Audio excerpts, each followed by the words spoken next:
कायद्याने विधान सभेचे विरोधी पक्ष तुम्हाला मिळालं तर उलटीवर म्हणतात विधान परिषदेचं आम्हाला भेटायला पाहिजे.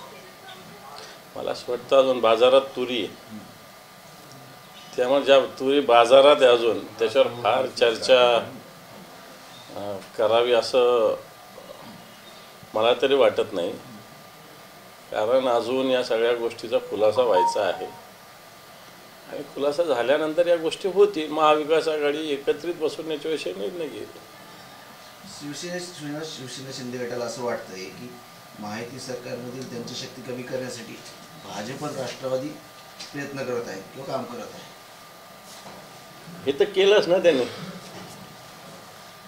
हे तर त्यांनी केलं. पहिल्या दिवशी अजितदादांनी पूर्णपणे पाठिंबा देऊन एकनाथ शिंदे यांच्या पक्षाचं जे काय महत्त्व आहे ते कमी केलं. कारण एक क्लिअर झालं की एकनाथ शिंदेचा पाठिंबा असो नाही तर नसो, भारतीय जनता पार्टीचं सरकार येईल अजितदादाच्या एका पाठिंबा. कारण भारतीय जनता पार्टीचे 133 प्लस त्यांचे 5-7 अपक्ष प्लस राष्ट्रवादीचे 40-41 म्हणजे अजितदादांचे, हे त्यांच्याकडे क्लिअर होतंच. त्याच्यामुळं मला असं वाटतं आपोआप हे महत्त्व कमी झालेलं आहे.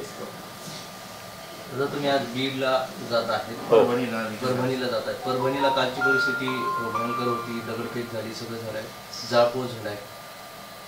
नाही, खरं तर चित्र अति रंजित आहे बऱ्याच ठिकाणी. कारण मी स्थानिक सगळ्या पदाधिकारी अधिकाऱ्यांशी चर्चा केली. ठीक आहे, दगडफेक झालेली आहे मोठ्या प्रमाणावर, निरपराध लोकांचे दुकानावर हल्ले वगैरे झालेले आहे.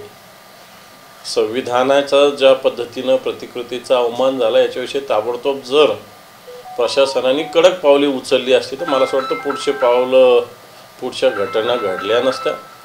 त्यामुळं आता सगळं झाल्यानंतर प्रशासन कडक पावलं उचलते आणि याला प्रशासनाचं जो मूकपणा मोठ्या प्रमाणात जबाबदार आहे असं समजायला काहीच हरकत नाही. दिवसाढवळ्या परभणीमध्ये हत्या झालेल्या आहेत, 3 आरोपी अजूनही मोकाट आहेत. एक लोकप्रतिनिधीची दिवसाढवळ्या अपहरण केलं जात आहे, त्याची हत्या केली जाते बीडमध्ये मस्ताजोगमध्ये. नाही, ही तर आपण बिहारला नाव घेत होतो, पण बिहारपेक्षाही जास्त स्थिती आहे. मी तर काही मतदान केंद्रावरच्या अधिकाऱ्यांकडून ऐकलं की सरळ कानावर रिव्हॉल्वर ठेवून मतदान करून घेतलं. अशा प्रकारच्या घटना घडलेल्या आहे बीडमध्ये. एक दुसरी गोष्ट, ज्या पद्धतीनं सरपंचाची दिवसाढवळ्या किडनॅप करून अपहरण करून हत्या केली गेली. जर एका मोठ्या गावचा सरपंच सुरक्षित नसेल तर सर्वसामान्य माणसाच्या जीविताचं काय? लोकांनी गपचूप बसायचं? लोकांनी आवाज उठवायचा नाही का? मग तर अशी स्थिती राज्यामध्ये अनेक ठिकाणी आता निर्माण झालेली. दादा, लोटस ऑपरेशन जे भाजपचं आहे त्यामुळे आता भाजपचं टेन्शन वाढलं आहे, कारण सत्तेत वाटेकरी वाढले आणि त्यामुळे भाजपमधील अनेक नेते जे आहेत तर अस्वस्थ आहेत. पहिली गोष्ट, ते लोटस बिटस जे म्हणताय आपण हे सोपं नसतं. कारण जनतेनं निवडून दिलेलं आहे लोकांना. जनतेचं जनमत ज्या बाजूचं आहे त्या बाजूचे निवडून ते आलेले आहेत आणि अशा पद्धतीनं कोणी त्याला बळी पडलं तर मला वाटतं जनतेचा रोष त्याला ओढवून घ्यावा लागेल. अनेक घटना घडलेल्या आहेत. अशा प्रकारे पक्षांतर केल्यानंतर त्यांचा पराभव झाल्याच्या अनेक घटना घडलेल्या आहेत आणि मला असं वाटत नाही की कोणी अशा पद्धतीनं अशा ऑपरेशनला बळी पडेल. संजय राठोड यांना मंत्रिमंडळात डच्चू मिळतोय, त्यामुळे आता त्यांनी स्वतःच एक पोस्ट करून व्हिडिओ करून माझ्यावर सगळे आरोप लावण्यात आले ते खोटे वगैरे असं सांगत त्यांच्या जीवारी लागलेला आहे. हा सगळं मला नाही माहिती त्या गोष्टी. मला अजून मंत्रिमंडळाची यादीच नाही तर संजय राठोड आहे नाही आहे मी कसं समजू शकतो. शरद पवार साहेबांचा वाढदिवस आहे आणि त्यांच्या बंगल्यावर अजित पवार गटाचे राष्ट्रवादी काँग्रेसचे सर्व नेते आणि सुनील तटकरे हे शुभेच्छा देण्यासाठी गेलेले आहेत. आणि अजित पवारांनी शुभेच्छा पण दिली. शुभेच्छा अजित पवारांनी देणं काय वाईट अशातला काही भाग नाही. याचा आपल्या महाराष्ट्रातला एक महत्त्वाचा एक समंजसपणा असतो, सुसंस्कृतपणा असतो. ट्विट करून शुभेच्छा देणं अजितदादांना मला असं वाटत नाही काही वावगं आहे. धनंजय मुंडे यांच्या समर्थकावर एक खंडणीचा काल गुन्हा दाखल झाला आहे बीडमध्ये आणि त्यात जो आरोपी आहे तोच आरोपी संतोष वाघ यांच्या खून प्रकरणातील एक आरोपी आहे.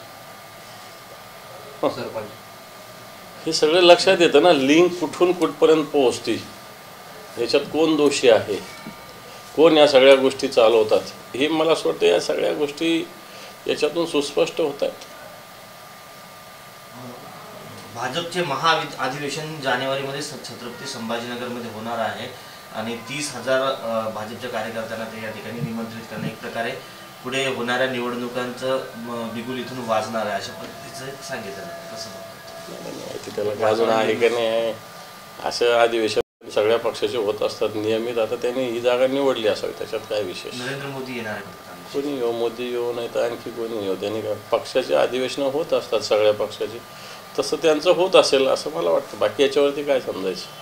संभाजीनगर महापालिका ही शिवसेनेचं बालेकिल्ला राहिलेली आहे. यावेळी कशी तयारी आहे, काय अजून कोणत्याच निवडणुका जाहीर झाल्या नाही. उगाच महापालिका अजून कोर्टामध्ये हेरिंग आहे 22 जानेवारीला. रिझर्वेशन निघायचं, सगळ्या गोष्टी वॉर्ड रचना व्हायची आणि आपण साप सोडून भुईलाच थोपडतोय. मला असं वाटत नाही कोणत्याही निवडणुका लवकरात लवकर होतील.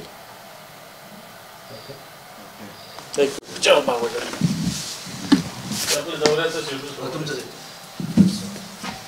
हे म्हणजे